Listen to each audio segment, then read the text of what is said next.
Cambridge English, IELTS 13, Tests 1 to 4. Published by Cambridge University Press and Uckles, 2018. This recording is copyright. CD 1. Test 1. You will hear a number of different recordings and you will have to answer questions on what you hear. There will be time for you to read the instructions and questions, and you will have a chance to check your work. All the recordings will be played once only. The test is in 4 sections. At the end of the test, you will be given 10 minutes to transfer your answers to an answer sheet.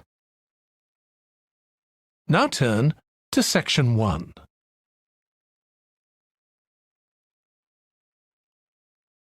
Section 1. You will hear a telephone conversation between a woman who wants to attend a cookery class and an official at a tourist information centre. First, you have some time to look at questions 1 to 6.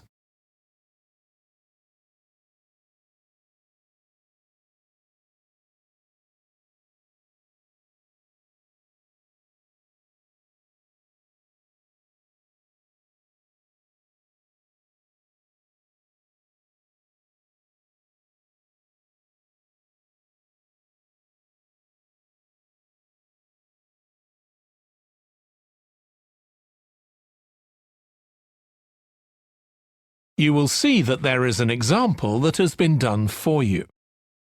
On this occasion only, the conversation relating to this will be played first. Hello, Tourist Information Centre. Mike speaking. How can I help you? Oh, hi. I wanted to find out about cookery classes. I believe there are some one-day classes for tourists. Well, they're open to everyone, but tourists are always welcome. OK, let me give you some details of what's available. There are several classes. One very popular one is at the food studio. The first cooking class is at the food studio, so studio has been written in the space. Now we shall begin. You should answer the questions as you listen because you will not hear the recording a second time. Listen carefully and answer questions 1 to 6. Hello, Tourist Information Centre. Mike speaking. How can I help you? Oh, hi. I wanted to find out about cookery classes. I believe there are some one-day classes for tourists. Well, they're open to everyone, but tourists are always welcome. OK, let me give you some details of what's available. There are several classes. One very popular one is at the food studio. OK. They focus on seasonal products, and as well as teaching you how to cook them, they also show you how to choose them. Right, that sounds good. How big are the classes? I'm not sure exactly, but they'll be quite small. And could I get a private lesson there? I think so. Let me check. Yes, they do offer those. Though, in fact, most of the people who attend the classes find it's a nice way of getting to know one another. I suppose it must be, yes. And this company has a special deal for clients where they offer a discount of 20% if you return for a further class. OK, but you said there were several classes. That's right. Another one you might be interested in is Bond's Cookery School. They're quite new. They just opened 6 months ago, but I've heard good things about them. They concentrate on teaching you to prepare healthy food, and they have quite a lot of specialist staff. So, is that food for people on a diet and things like that? I don't know if I'd be interested in that. Well, I don't think they particularly focus on low-calorie diets or weight loss. It's more to do with recipes that look at specific needs, like including ingredients that will help build up your bones and make them stronger, that sort of thing. I see. Well, I might be interested. I'm not sure. Do they have a website I could check? Yes. Just key in the name of the school. It'll come up. And if you want to know more about them, every Thursday evening they have a lecture at the school. It's free, and you don't need to book or anything. Just turn up at 7:30. And that might give you an idea of whether you want to go to an actual class. Before you hear the rest of the conversation, you have some time to look at questions 7 to 10.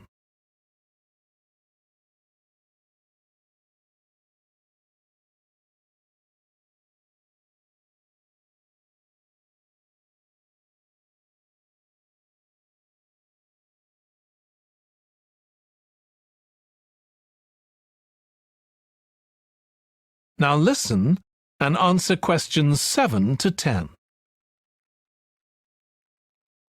OK, there's one more place you might be interested in. That's got a rather strange name. It's called the Aretsa Centre. That's spelled A-R-R-E-T-S-A. OK. They've got a very good reputation. They do a bit of meat and fish cookery, but they mostly specialise in vegetarian dishes. Right. That's certainly an area I'd like to learn more about. I've got lots of friends who don't eat meat. In fact, I think I might have seen that school today. Is it just by the market? That's right. So they don't have any problem getting their ingredients. They're right next door. And they also offer a special 2-hour course in how to use a knife. They cover all the different skills, buying them, sharpening, chopping techniques. It gets booked up quickly, though, so you'd need to check it was available. Right. Well, thank you very much. I'll go and check that out. That is the end of section 1. You now have half a minute to check your answers.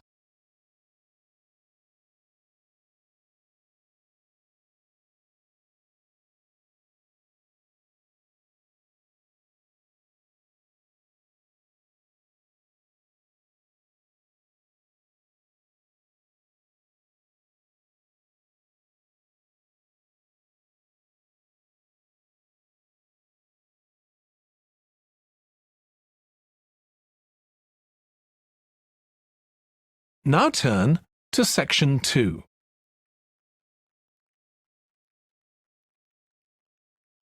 Section 2. You will hear the chairman of the Highways Committee of Granford speaking to members of the public about proposed changes to traffic and parking in the area. First, you have some time to look at questions 11 to 13.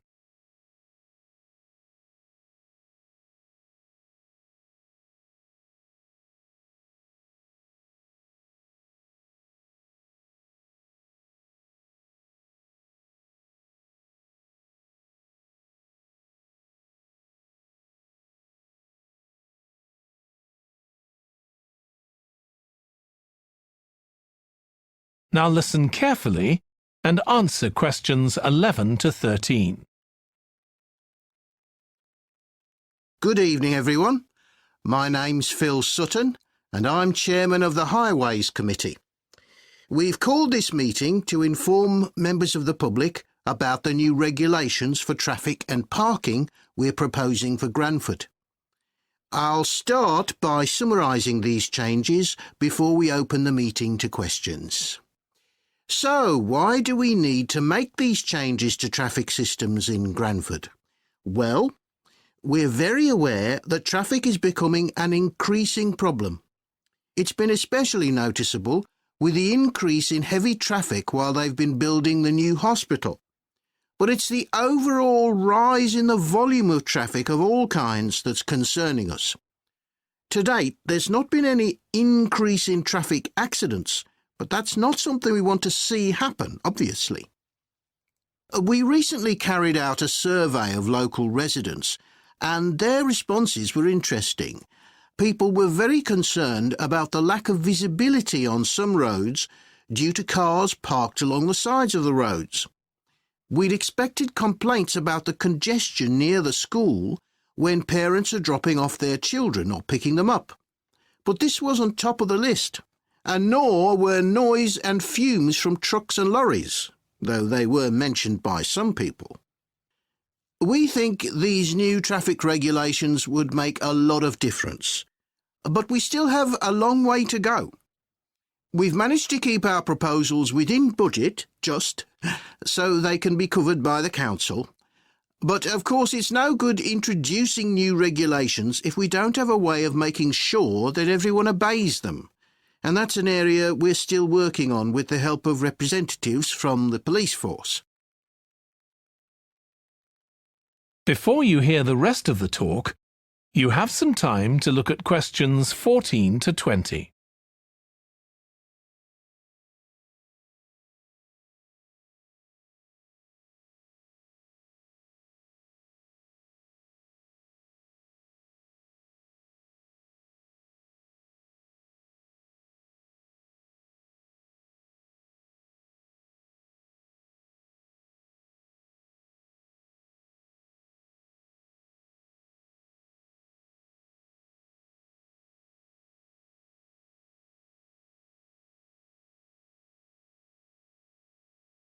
Now listen and answer questions 14 to 20. OK, so this slide shows a map of the central area of Granford with the High Street in the middle and School Road on the right. Now, we already have a set of traffic lights in the High Street at the junction with Station Road, but we're planning to have another set at the other end at the School Road junction to regulate the flow of traffic along the High Street. We've decided we definitely need a pedestrian crossing. We considered putting this on School Road just outside the school, but in the end we decided that could lead to a lot of traffic congestion. So we decided to locate it on the High Street, crossing the road in front of the supermarket. That's a very busy area, so it should help things there. We're proposing some changes to parking. At present, parking isn't allowed on the High Street outside the library, but we're going to change that and allow parking there, but not at the other end of the High Street near School Road. There'll be a new no parking sign on School Road just by the entrance to the school, forbidding parking for 25 metres. This should improve visibility for drivers and pedestrians, especially on the bend just to the north of the school. As far as disabled drivers are concerned, at present they have parking outside the supermarket, but lorries also use those spaces, so we've got 2 new disabled parking spaces on the side road up towards the bank. It's not ideal, but probably better than the present arrangement. We also plan to widen the pavement on School Road. We think we can manage to get an extra half metre on the bend just before you get to the school, on the same side of the road. Finally, we've introduced new restrictions on loading and unloading for the supermarket, so lorries will only be allowed to stop there before 8 a.m. That's the supermarket on School Road. We kept to the existing arrangements with the High Street supermarket. OK, so that's about it. Now, That is the end of section 2. You now have half a minute to check your answers.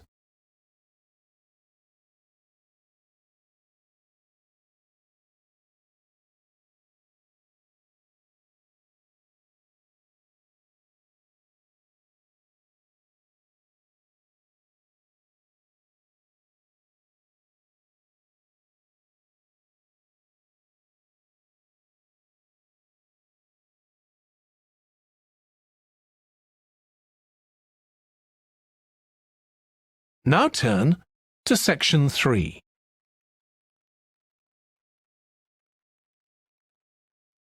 Section 3. You will hear 2 biology students called Emma and Jack discussing an experiment they are going to do together. First, you have some time to look at questions 21 to 25.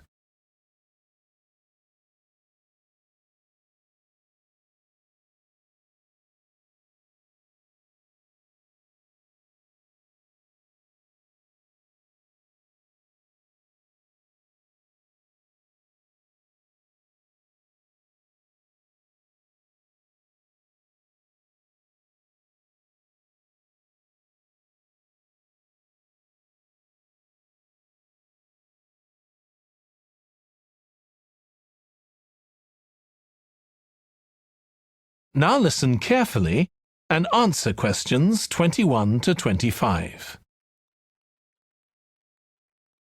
We've got to choose a topic for our experiment, haven't we, Jack? Were you thinking of something to do with seeds? That's right. I thought we could look at seed germination, how a seed begins to grow. OK. Any particular reason? I know you're hoping to work in plant science eventually. Yeah, but practically everything we do is going to feed into that. No, there's an optional module on seed structure and function in the 3rd year that I might do. So I thought it might be useful for that. If I choose that option, I don't have to do a dissertation module. Good idea. Well, I thought for this experiment we could look at the relationship between seed size and the way the seeds are planted. So we could plant different sized seeds in different ways and see which grow best. OK. We'd need to allow time for the seeds to come up. That should be fine if we start now. A lot of the other possible experiments need quite a bit longer. So that'd make it a good one to choose. And I don't suppose it'd need much equipment. We're not doing chemical analysis or anything. Though that's not really an issue. We've got plenty of equipment in the laboratory. Yeah, we need to have a word with the tutor if we're going to go ahead with it, though. I'm sure our aim's okay. It's not very ambitious, but the assignment's only 10% of our final mark, isn't it? But we need to be sure we're the only ones doing it. Yeah, it's only 5% actually, but it'd be a bit boring if everyone was doing it. Did you read that book on seed germination on our reading list? The one by Graves? I looked through it for my last experiment, though it wasn't all that relevant there. It would be for this experiment, though. I found it quite hard to follow. Lots about the theory, which I hadn't expected. Yes, I'd been hoping for something more practical. It does include references to the recent findings on genetically modified seeds, though. Yes, that was interesting. I read an article about seed germination by Lee Hall. About seeds that lie in the ground for ages and only germinate after a fire. That's the one. I knew a bit about it already, but not about this research. His analysis of figures comparing the times of the fires and the proportion of seeds that germinated was done in a lot of detail. Very impressive. Was that the article with the illustrations of early stages of plant development? They were very clear. I think those diagrams were in another article. Before you hear the rest of the discussion, you have some time to look at questions 26 to 30.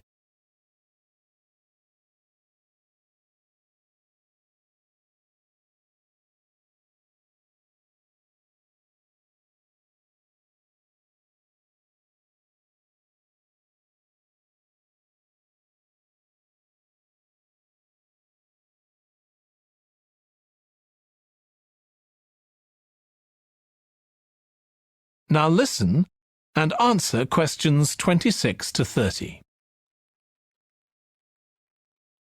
Anyway, shall we have a look at the procedure for our experiment? We'll need to get going with it quite soon. Right. So the first thing we have to do is find our seeds. I think vegetable seeds would be best, and obviously they mustn't all be the same size. So how many sorts do we need? About 4 different ones? I think that would be enough. There'll be quite a large number of seeds for each one. Then for each seed, we need to find out how much it weighs and also measure its dimensions. And we need to keep a careful record of all that. That'll be quite time-consuming. And we also need to decide how deep we're going to plant the seeds. Right on the surface, a few millimetres down, or several centimetres. OK, so then we get planting. Do you think we can plant several seeds together in the same plant pot?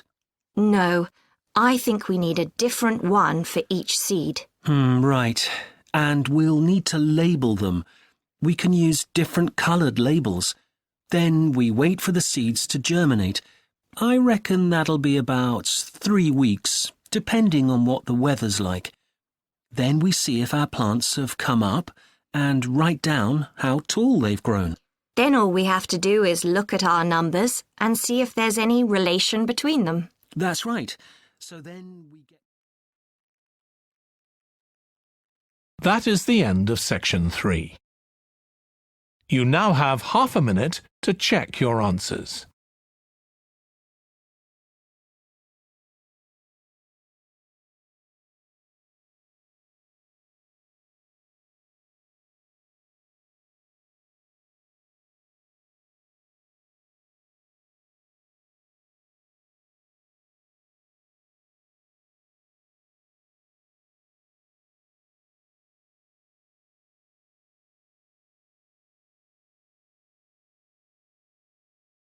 Now turn to section 4.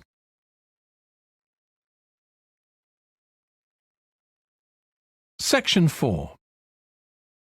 You will hear part of a lecture on an environmental studies course about recent research on how animals are adapting to urban environments.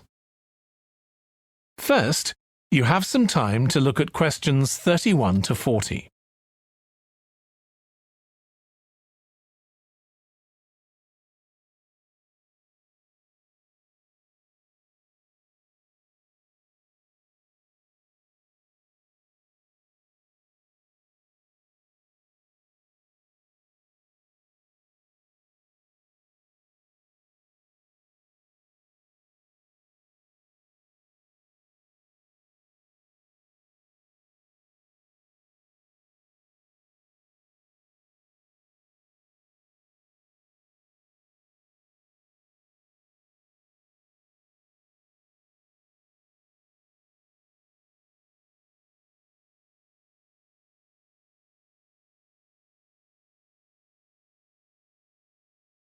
Now listen carefully and answer questions 31 to 40.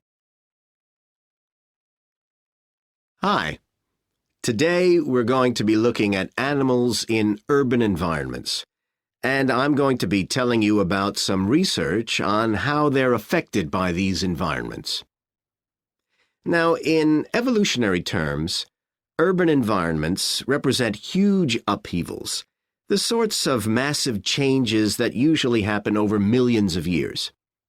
And we used to think that only a few species could adapt to this new environment.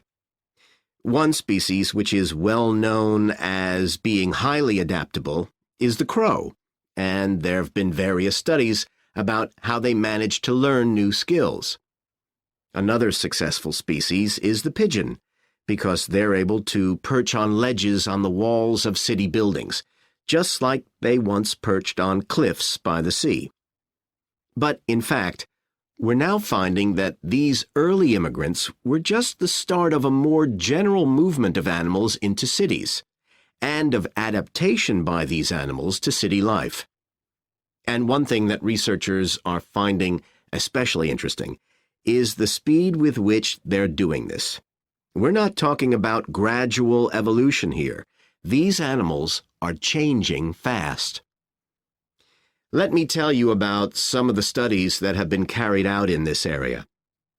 So, in the University of Minnesota, a biologist called Emily Snellrud and her colleagues looked at specimens of urbanized small mammals such as mice and gophers that had been collected in Minnesota and that are now kept in museums there. And she looked at specimens that had been collected over the last 100 years, which is a very short time in evolutionary terms. And she found that during that time, these small mammals had experienced a jump in brain size when compared to rural mammals. Now, we can't be sure this means they're more intelligent, but since the sizes of other parts of the body didn't change, it does suggest that something cognitive was going on. And Snellrud thinks that this change might reflect the cognitive demands of adjusting to city life. having to look in different places to find food, for example, and coping with a whole new set of dangers. Then over in Germany, at the Max Planck Institute, there's another biologist called Katharina Miranda, who's done some experiments with blackbirds living in urban and rural areas, and she's been looking not at their anatomy, but at their behavior. So, as you might expect, she's found that the urban blackbirds tend to be quite bold. They're prepared to face up to a lot of threats that would frighten away their country counterparts. But there's one type of situation that does seem to frighten the urban blackbirds, and that's anything new, anything they haven't experienced before. And if you think about it, that's quite sensible for a bird living in the city.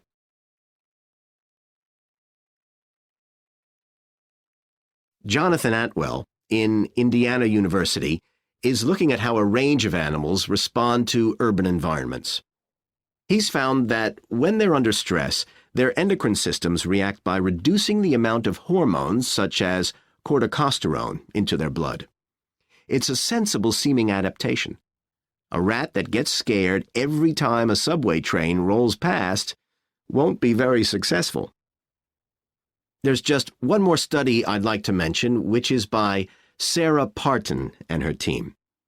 And they've been looking at how squirrels communicate in an urban environment, and they've found that a routine part of their communication is carried out by waving their tails.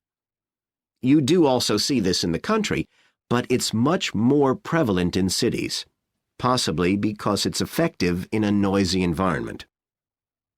So, what are the long-term implications of this?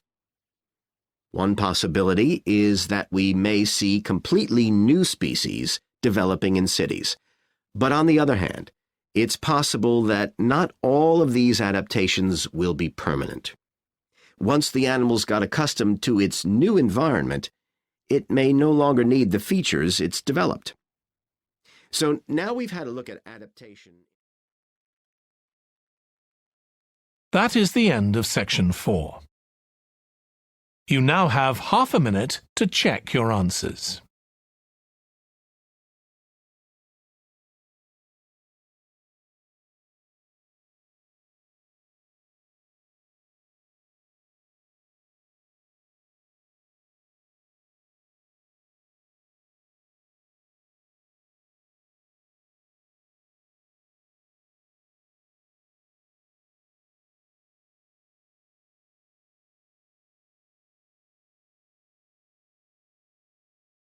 That is the end of the listening test.